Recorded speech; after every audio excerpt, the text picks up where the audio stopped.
G'day there guys, it's your main man Markee, and welcome back to another episode of r/Am I the Arsehole? And in our first story today, OP's significant other continually lends and borrows out her luxury goods to his kids, and that doesn't particularly go well. Now if you love today's bloody good content, I want you to sit back, relax, chuck a prawn of the barbie, and get ready for these good stories and smack that like button. Thank you. Am I the arsehole for not wanting to loan out my things to my stepkids without question or comment? I, female 31, married my husband, male 48, a year ago. He has 3 kids from a previous marriage, ages 13 to 17. They are great kids. We overall have a fun, healthy relationship. The kid's biological mother is in the picture, so I'm more of the fun auntie type person. My husband is not a materialistic guy. He isn't into buying new cars or higher-end fashion. I do like driving a nice car, and I like fancy clothes. I work from home and spend on decorating, so I'm happy in the space that I spend the most time in. We share most finances, so there's a reasonable fiscal argument to be made for what's mine is yours. But recently, I've pushed back on a habit my husband has that's increased in frequency. He will loan things of mine out to my stepkids that I'm not necessarily comfortable with handing over. An example would be a theme day my SD had at school. Dear husband gave her an expensive pair of my sunglasses, a leather jacket, and higher-end boots to dress up in. I didn't realize she had them until they came back from her mum's house the next week. The sunglasses were scratched, and the boots were absolutely filthy. Dear husband shrugged it off as the kids will be kids. I asked that I be asked before things are taken out of my closet, and dear husband suggested that I not create boundaries that make the kids feel like they aren't part of the family. The incident that prompted this post is in regard to my vehicle.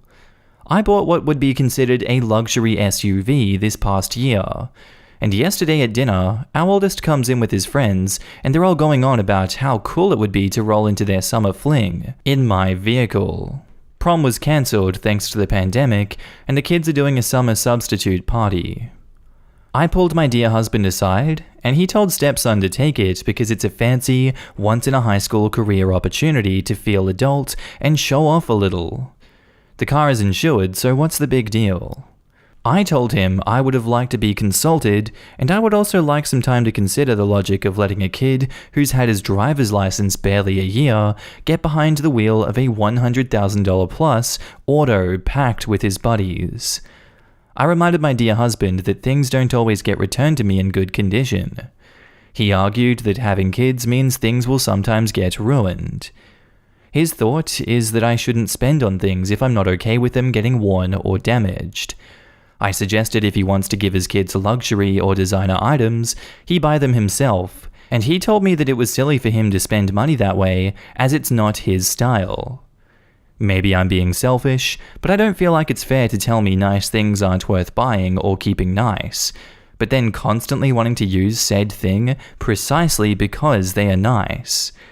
Am I the arsehole for asking to be consulted before my vehicle was offered to my stepson and reserving the right to veto my husband if I decide that I'm just not comfortable? I don't want to be that stepmom, but this situation also reeks of a certain level of hypocrisy. OP has offered the following explanation for why they think they might be the arsehole. I might be the arsehole because I'm setting boundaries on my things, and that might be the wrong way to have a blended family. My husband might be right that it's isolating to my stepkids.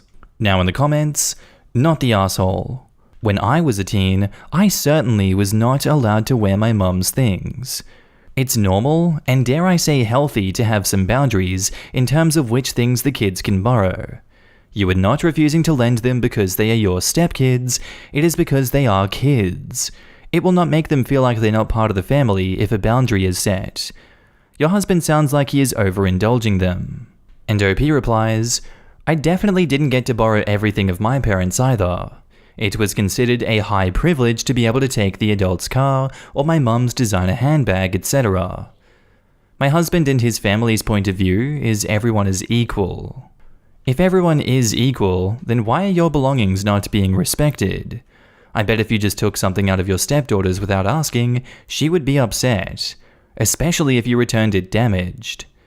Being a parent is an inherently unequal situation, and that's okay.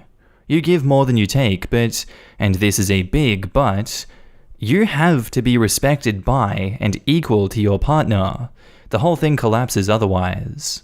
Your partner is lending things that don't belong to him instead of telling the kids to ask you. That is the big problem. It's not about the kids being equal, it's about you and your husband being equals. That is your problem. Not the asshole. Personal property has boundaries. The kids do not freely help themselves to anything of their mums the same way you and your husband allow them free reign of your items. I don't blame the kids. It is entirely on your husband. If he wants to help them to enjoy the finest things, then he can buy them for himself and lend them out. He could just be trying to buy his kids' affection with your things. And OP replies, I really don't know how the kids have it arranged with their mother in regard to her things, so I can't say. I don't know that he's necessarily trying to buy their affection, but I know he likes to be the guy to hook them up. Not the asshole. He is definitely trying to buy their affection. Even worse, he is using your things. I'd suggest you lock your things up, keep your keys always on you, and separate finances to make a point. He needs to respect your boundaries and he isn't. You know how to preserve the nice things that you buy so that the purchase is worth it. Kids don't, which is why you don't lend kids expensive things. Your husband is the asshole here. And now on to the update. After sifting through the near overwhelming number of comments, the most positive advice I received was to address the issue from the standpoint of individual feelings and respect versus focusing on the monetary value of my concerns or on the items themselves. I told my husband that while I appreciate his family's approach to the pooled stuff, when someone leaves me out of the conversation involving my items or things that I care about, I feel the exact opposite. I don't feel included, rather like I've been left out of the inner circle altogether. And I stressed how much open communication means to me. I told my husband I'm not going to ask him to understand my position, but I am going to insist he respect it. At first, he wanted to steer the conversation back towards the actual stuff, and he commented that he never worried about something getting broken or damaged because he knows I can easily replace it out of our pooled finances. I stressed again that it wasn't about the stuff, it wasn't about the cost, it was about laying the responsibility of having to go clean up after someone else at my feet when the situation could be avoided entirely with a few simple parameters and expectations in the first place. I pointed out that I don't put responsibilities on him without asking first, and that's what he was doing to me by being so cavalier with my things. That he got. The light bulb came on. He apologized, and we have a plan moving forward. As for the SUV specifically, husband pulled stepson aside and said that he spoke too soon. He hadn't consulted me about the vehicle first, and after we talked about it more, we both had some decent-sized concerns about him taking it. We ended up hiring one of my husband's friend's sons to chauffeur in my SUV that evening. He'll take the kids to dinner, he'll take them to where they're having their photos done, and then back and forth to the party. Thanks to everyone who commented on the OP. Now in the comments, great solution OP. I remember your original post was just a nightmare. I'm glad you and your hubs got everything sorted out. And OP replies, everything on Reddit always seems worse than it probably actually is though, doesn't it? Nah, this was something you needed to handle. Good thing your husband was receptive, and y'all put together a plan for how to handle things both now and in the future. I'm happy you figured out the best way to approach it as a team. Our next post is titled, Am I the asshole for not putting my boob away when I answered the door? I'm a single mum with an 18-month-old and a 3-week-old, both on breast milk. The oldest is feeding up to 5 to 6 times a day, and baby is feeding every 2 to 3 hours, sometimes more often. Basically, my boobs are no longer my property, and wearing anything that makes it difficult to pull them out at a moment's notice is not an option. So, no bra and very loose tank tops are my life. To the issue. My toddler has been sick, and so I'm very tired. I was feeding the baby when there was a knock at my door. I'd been expecting my friend over, so I didn't think twice about opening in, boob out, looking a hot mess. Sadly, it was not my friend, and instead my ex-mother and sister-in-law. My sister-in-law gasped and made a whole deal of turning away, whereas her mum looked on displeased. Of course, toddler decides that this is the optimal time to start crying, which disrupts an already upset baby who stops latching, and thus my nipple is on show to the world. I basically leave them in the doorway while I get my boys situated. I try to avoid breastfeeding my toddler in front of them, but he was not having it. So it was essentially just me walking them back out and locking the door so I could feed them both in peace. For some reason they didn't leave, and when my friend showed up, they walked in with her. Friend has a spare key, and I don't know why I thought she was at the door in the first place. I handed baby off because he was done, but realized toddler wouldn't be done for a while, so I succumbed to my fate. Sister-in-law was still looking very uncomfortable, and I was expecting some form of judgment for still feeding my son, which I got. I can always count on the mother-in-law. After she finished, I hoped she would just leave, but then she made a rather appalling comment of, "No wonder your ex left you when you're whoring yourself around like that. Anyone could have been at the door, and you're off swinging your chest about." I, at this point, broke down crying. My friend, who was upstairs putting the baby down, thankfully takes charge of the situation. She gets rid of them, convinces the toddler into his bed, and then we watched movies and ate ice cream until the baby woke up. I sort of hoped that that would be the end of it, but I opened up my phone to an array of messages from my ex, my own parents, and the other sister-in-law. They're essentially shaming me for feeding my baby, saying that anyone could have seen me. Maybe it would have been someone's kid who doesn't need to see that, even going as far as to say I could have distracted drivers and caused a crash. I'm starting to really doubt myself, and so my friend guided me here. She is insisting that I'm not in the wrong, and seems to think you guys will agree. And if you do, I plan on showing the comments to my ex and his family. So am I the asshole for not putting my boob away before answering the door? OP has offered the following explanation for why they think they might be the asshole. I think I'm an asshole because they are correct in saying that I was exposing myself, and as I live in an area with lots of kids, it could have gone very badly with neighbors or something. Now in the comments, not the asshole, and more importantly, your mother-in-law is the asshole. Feeding a baby isn't sexual, and shame on anyone who says that it is. Feed your babies, mama. And OP replies, constantly feeding these babies. I await the day that I can finally wear a normal bra again. Except not really because they're super uncomfortable. You co-parent with your ex. He can manage mother-in-law and sister-in-law's access to the children. You have to co-parent with the father, but the advantage of having them be ex is the in-law's family is his problem. You need to take your power and autonomy back. Treat them as anyone else who shows up uninvited. You tell them to leave because they are not invited. If they do not leave, you give them the consequence of getting trespassed by the police. You might think this is an overreaction, but you do not have to nurture these relationships. Your life will be easier when they know there are consequences to bullying you. Not the asshole. You were feeding babies, not whoring around. Anyone who has a problem with babies eating is more of a perv than you are by miles. And OP replies, I thought that, but I tend to face a lot of shaming whenever I'm feeding my kiddos. It's nice to have so many supportive comments already. I was kinda worried about mentioning my oldest's age. And even if she was whoring around, without the kids present obviously, there's nothing wrong with that. Ex-sister-in-law and ex-mother-in-law showed up unannounced at OP's house and have the audacity to tell her how to behave. And when OP is not even with her ex anymore, the fact that her parents and her ex pile up on it is just astonishing. None of this is okay, OP, and I get the feeling that you're kind of used to being abused by all of them. Some people just feed on drama and shaming others. It's their way of feeling better about their own shitty personalities. Don't pay attention to them.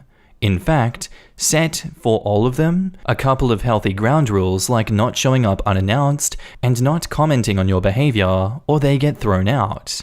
And then do it. And when they break those rules and refuse to leave, they will, just call the cops on them and get them thrown out. As for your parents, you tell them if they don't stop shaming you right now, they are gonna lose grandkids access for a while. And then follow up on that too. And finally, about your ex, he can go F himself. You are feeding his kids.